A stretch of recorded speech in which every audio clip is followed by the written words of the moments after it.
بسم اللہ والصلاۃ والسلام علی رسول اللہ۔ آج کل ہمارے ہاں کچھ سچویشنز ہی ایسی چل رہی ہیں، ہر دوسرا آدمی پریشان ہے، کوئی کس پریشانی میں مبتلا ہے تو کوئی کس پریشانی میں مبتلا ہے، کوئی غربت کی وجہ سے پریشان ہے تو کوئی رشتوں کی وجہ سے پریشان ہے، کوئی اپنوں کی وجہ سے پریشان ہے، کوئی دوستوں کی وجہ سے پریشان ہے، یعنی کوئی نہ کوئی کسی نہ کسی پریشانی میں مبتلا ضرور ہے۔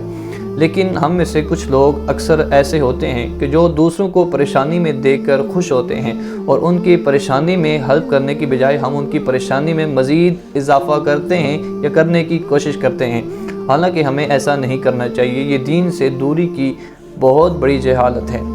اللہ کے حبیب علیہ السلام ارشاد فرماتے ہیں، صحیح مسلم کی حدیث پاک ہے، میرے حضور فرماتے ہیں کہ جو شخص دنیا میں کسی انسان کی ایک پریشانی کو دور فرمائے گا، اللہ تبارک و تعالیٰ بروز قیامت اس شخص کی بہت ساری پریشانیوں میں سے ایک پریشانی کو دور فرمائے گا۔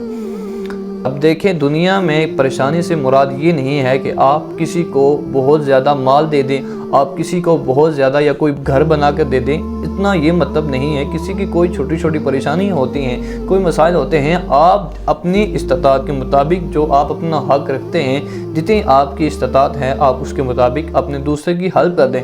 اس کی وجہ سے اللہ تعالیٰ آپ کو قیامت والے دن آپ کی جتنی پریشانیاں ہوں گی، جب سورج سوا نیزے پہ ہوگا، زمین تانبے کی ہوگی، نفسا نفسی کا عالم ہوگا، تو اس وقت اللہ تعالیٰ آپ کی پریشانی کو دور فرمائے گا۔ اللہ تعالیٰ ہم سب کو عمل کرنے کی توفیق عطا فرمائے۔ جزاکم اللہ خیرا۔